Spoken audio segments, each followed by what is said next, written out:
जी दोस्तों, अच्छा हमने अभी तक बेसिक जो था थ्योरेटिकल काफ़ी चीज़ें सीख ली। अब हम आगे प्रैक्टिकल चीज़ों में जा रहे हैं और इधर आगे जाने से पहले मैं आपको 3 प्राइस एक्शन टर्मिनोलॉजी समझाना चाहता हूँ जो मैं बार-बार यूज़ करूँगा आगे आपको सिखाने के लिए। और उसमें एक है जी बाय, और उसे ये भी कहते हैं एंटर। ट्रेड में एंटर हो जाओ, बाय कर लो, ठीक है, इसको इस प्राइस पे बाय करेंगे, इस प्राइस पे।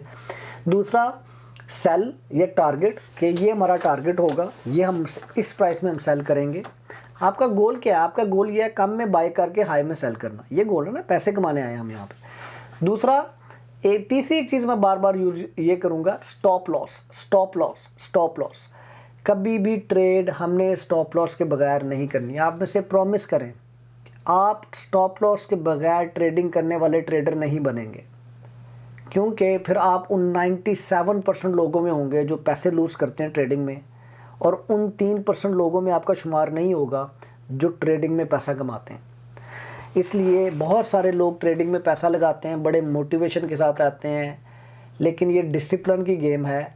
अगर आप इसको साइंस समझ के, अपना बिजनेस समझ के नहीं करेंगे और इमोशंस को हावी करेंगे अपने इस ट्रेडिंग करियर के अंदर, तो फिर आप बहुत ज़्यादा पैसे लूज़ करेंगे।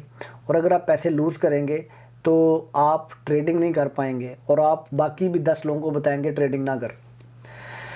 इसलिए स्टॉप लॉस वो एक सबसे ज़्यादा इम्पॉर्टेंट चीज़ है जिसको आप प्रैक्टिस में ला के अपनी ट्रेडिंग को कंट्रोल कर सकते हैं, अपने फ्यूचर को कंट्रोल कर सकते हैं इन अ वे कि कितना पैसा आपने लूज़ करना है। लेट्स से आप 100 रुपया लगा रहे हैं और आप कहते हैं मैं सिर्फ 2% लूज़ करने के लिए रेडी हूँ, तो इसका मतलब है जब प्राइस 98 पे तक के ऊपर नीचे गिरी है तो सेल करके एग्जिट हो जाए। ट्रेडिंग बगैर रिस्क के नहीं आती, लेकिन उस रिस्क को हमने कंट्रोल करना है। रिस्क को कंट्रोल कैसे करते हैं? स्टॉप लॉस के थ्रू। खैर, वो रिस्क टू रिवॉर्ड का पूरा एक लेक्चर है, उस पर मैं आप लोगों को पूरा एक कॉन्सेप्ट आपका क्लियर करूंगा, लेकिन ये टर्मिनोलॉजीज मैं बार बार यूज़ करूंगा। और अगर मैं कहूँ कि जी इस प्राइस में बाय कर लें, इसमें सेल कर दें, ये स्टॉप लॉस सेट कर दें, तो अब आपको पता होना चाहिए कि इनका मतलब क्या है। चलें जी, अगली वीडियो के ऊपर चलते हैं और अगला टॉपिक कवर करते हैं।